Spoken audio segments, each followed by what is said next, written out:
네, 사랑하는 푸른나무 교회 성도 여러분, 안녕하셨습니까? 또 이번 주에는 태풍이 우리나라를 또 관통한다는 그런 예보가 있는데 여러분들 모두 안전에 유의하시기 바랍니다.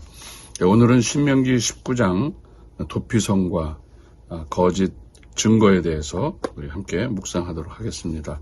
19장 1절부터 13절은 도피성에 대한 규례입니다. 우리 다 같이 신명기 19장 1절부터 13절을 읽어보도록 하겠습니다.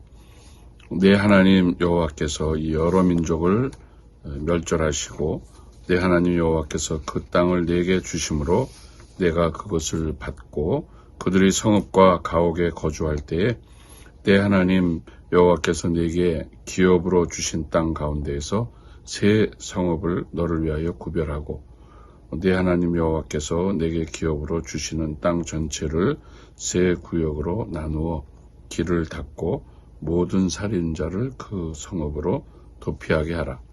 살인자가 그리로 도피하여 살만한 경우는 이러하니 곧 누구든지 본래 원한이 없이 부지 중에 그의 이웃을 죽인 일, 가령 사람이 그 이웃과 함께 벌목하러 살림에 들어가서 손에 도끼를 들고 벌목하려고 찍을 때에 도끼가 자루에서 빠져 그의 이웃을 맞춰 그를 죽게 함과 같은 것이라. 이런 사람은 그 성읍 중 하나로 도피하여 생명을 보존할 것이니라. 그 사람이 그에게 본래 원한이 없으니 죽이기에 합당하지 아니하나 두렵건대 그 피를 보복하는 자의 마음이 복수심에 불타서 살인자를 뒤쫓는데 그 가는 길이 멀면 그를 따라잡아 죽일까 하노라. 그러므로 내가 내게 명령하기를 새 성읍을 너를 위하여 구별하라 하노라. 내 하나님 여호와께서 내 조상들에게 맹세하신 대로 내 지경을 넓혀 내 조상들에게 주리라고 말씀하신 땅을 다 내게 주실 때 또 너희가 오늘 내가 너희에게 명하는 이 모든 명령을 지켜 행하여 내 하나님 여호와를 사랑하고 항상 그의 길로 행할 때에는 이 셋 외에 새 성읍을 더하여 내 하나님 여호와께서 내게 기업으로 주시는 땅에서 무죄한 피를 흘리지 말라. 이같이 하면 그의 피가 내게로 돌아가지 아니하리라. 그러나 만일 어떤 사람이 그의 이웃을 미워하여 엎드려 그를 기다리다가 일어나 상처를 입혀 죽게 하고 이 한 성읍으로 도피하면 그 본 성읍 장로들이 사람을 보내어 그를 거기서 잡아다가 보복자의 손에 넘겨 죽이게 할 것이라. 내 눈이 그를 긍휼히 여기지 말고 무죄한 피를 흘린 죄를 이스라엘에서 제하라. 그리하면 내게 복이 있으리라. 오늘 이 신명기 19장 우리가 읽으면서 또 이 본문에서 계속해서 반복적으로 나오는 단어를 한번 주목해 볼 필요가 있습니다. 내 하나님 여호와께서, 내 하나님 여호와께서. 계속 모세가 이스라엘 백성들에게 말할 때 반복적으로 또 똑같은 말을 불필요할 정도로 많이 반복해서 말하는 걸 볼 때 이스라엘의 이 모든 것은 너희의 하나님 여호와께서 주신 것이다. 땅도 곡식도 생명도 또 심지어는 이런 모든 제도도 하나님께서 그들에게 복 주시기 위해 만들었다고 하는 것을 우리는 기억해야 할 것입니다. 신명기 19장 전체 이제 그 규례를 보겠는데요. 한번 대략적으로 우리가 한 세 가지 정도로 나눠서 세 단문으로 나눠서 보겠습니다. 도표가 이제 띄워질 텐데 거기에 이제 도피성의 위치도 나오게 됩니다. 19장 1절부터 13절은 도피성에 대한 규례인데요. 1절부터 3절에는 가나안 땅에서 새롭게 만든 도피성에 대한 규례이고 19장 8절부터 10절은 이미 만들어진 요단 동편에 있는 도피성에 대한 설명입니다. 도피성은 요단강을 중심으로 동쪽에 먼저 있었고 그리고 이제 후에 들어와서 완전히 이스라엘 땅을 정복한 그 정복 이후에 요단의 서편에도 3개의 도피성이 생깁니다. 4절과 5절은 살인자가 도피성으로 피해서 살 경우를 설명해 주고 있습니다. 본래 원한이 없이 부지 중에 이웃을 죽인 경우가 여기 해당되는, 요즘에 말하면 과실치사, 이런 내용이 되겠습니다. 또 6절에서 7절은 도피성의 필요성과 도피성으로 가는 길이 멀면 안 되는 이유를 소상히 설명해 줍니다. 8절부터 10절에는 요단 동편에 있는 다른 세 도피성에 대한 설명과 함께 도피성이 필요한 이유를 한 번 더 설명해 주고 있습니다. 도피성의 위치가 이제 이렇게 골고루 여러 지역에 6개로 표시가 된 것을 표에서 볼 수 있습니다. 또 11절부터 13절은 고의로 사람을 죽였을 때의 규례입니다.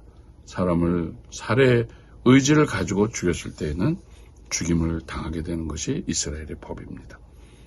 자, 이제 두 번째 신명기 9장 14절은 남의 재산을 약탈하지 말라는 명령입니다. 너희는 주 하나님이 너희에게 유산으로 주어 차지한 땅에서 이미 조상이 그어놓은 너희 이웃의 경계선을 옮기지 말라는 것. 북이스라엘의 악명 높은 왕 아합이 나봇의 포도원을 함부로 빼앗을 수 없었던 것은 바로 하나님의 말씀 때문이었습니다. 이제 세 번째로 신명기 19장 15절부터 21절에는 재판할 때의 그 증인에 관련된 규례입니다.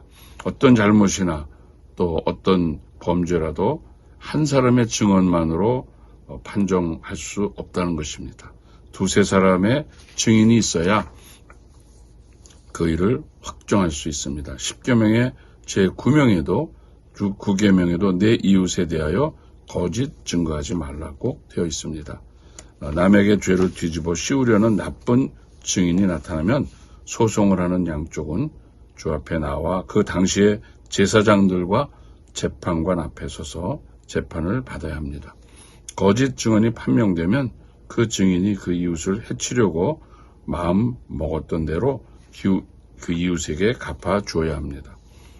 그래서 이스라엘 가운데서 그런 악의 뿌리를 뽑아야 한다는 것입니다. 눈에는 눈, 이에는 이는 복수를 정당화시키는 법이 아닙니다. 이 법은 어떤 사람이 거짓 증언 때문에 피해자인데 가해자가 되는 그런 억울한 일을 보호하고 그런 사람을 보호하기 위해서 만들어진 하나님의 법입니다. 눈에는 눈, 이에는 이는 하나님께서 사회적 약자를 보호하기 위해 만드신 법이라고 하는 것을 우리가 여기서 기억해야 합니다. 하나님의 교회는 거룩한 공동체입니다. 동시에 아직도 불완전한 성도들의 모임입니다. 살인을 했어도 부지 중에 남을 죽인 것을 사형에 처하라고 할 수는 없습니다. 그러나 더 중요한 것은 우리가 마음으로 남을 미워하거나 남의 물건을 훔치거나 남에게 물질적인 손실을 끼친다든지 거짓 증거를 해서 바른 재판을 회방하는 것은 교회의 이론답지 못한 행동입니다. 세상에 악이 가득할지라도 하나님의 백성들은 선함과 진실의 도덕성이 있어야 하는 것입니다. 성경에서는 형제를 미워하지 말고 더 적극적으로 이웃을 내 몸과 같이 사랑하라고 또 말씀합니다. 남의 것을 탐내고 도적질하는 것도 10계명에서 금하고 있습니다. 그러나 에베소 4장 28절에 보면 바울은 도적질하는 자는 다시 도적질하지 말고 돌이켜 빈궁한 자에게 구제할 것이 있기를 위하여 제 손으로 수고하여 선한 일을 하라고 교훈하고 있습니다. 미워하거나 훔치거나 또 거짓 증거에서 남에게 피해를 끼치는 이런 소극적인 주의보다도 성경은 신약에 와서 더욱더 적극적으로 원수를 미워하지 말고 사랑하고 축복하고 또 남의 것을 훔치는 것이 아니라 남을 도울 수 있을 정도로 손을 부지런히 놀려 재물을 얻어 사람을 도우라고 이렇게 권면하고 있습니다. 마지막으로 우리 신명기 19장의 도피성에서 우리가 찾아볼 수 있는 또 하나의 교훈은 도피성이 세워진 그 도시들의 이름 가운데 예수 그리스도의 행하실 일들을 예표하고 있는 의미가 담겨 있다고 하는 것을 볼 수가 있습니다. 두 번째로 요단강 서편의 도피성은 납달리 지파의 게데스인데 그 뜻은 구별하여 불러내다.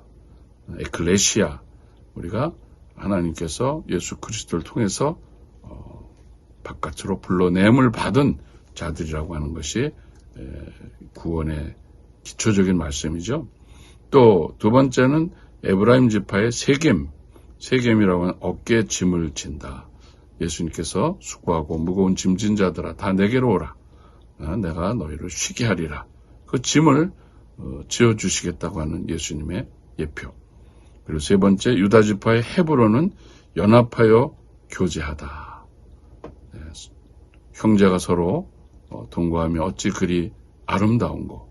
오늘 그리스도의 공동체의 우리의 모습은 아름다운 연합이 필요한 것이죠. 그리고 이제 요단강 동편에 있는 동편 도피성 세 군데는 르우벤 지파의 벳셀인데 이것은 요새, 방패, 안전한 곳. 예수 그리스도는 우리의 산성이요, 도피처요, 우리의 안전한 곳이라는 것을 우리는 또한 알 수가 있습니다. 이제 두 번째로 갓지파의 길르앗 라못, 이것은 높은 곳, 산 위의 동네라고 하는데 오늘 우리 신자들은 낮은 곳으로 내려가는 것이 아니라 더러운 곳으로 내려가는 것이 아니라 높은 곳을 향해서 높은 곳, 사람들이 다 보는 노출된 곳에서 생활하는 하나님의 사람들이 되는 것입니다. 마지막으로 요단강 동편의 세 번째 도피성은 므낫세 지파의 골란. 이것은 기쁨과 희열이라는 뜻입니다. 예수님이 오셔서 진정한 기쁨, 세상에 줄 수 없는 기쁨, 그리고 우리가 누구에게도 뺏길 수 없는 joy, 기쁨을 주시는 사역이 바로 예수 그리스도의 사역입니다. 성경을 우리가 연구해 보다 보면 이렇게 구약시대에 나타난 이런 도피성의 지명마저도 그가 갖고 있는 그 이름의 뜻이 장차 오실 우리의 도피성 되시는 예수 그리스도를 예표하는 상징적 도시라고 하는 것을 깨달으면서 성경은 얼마나 심오하고 정말 놀라운 것인지 다시 한번 우리가 놀라지 않을 수가 없습니다.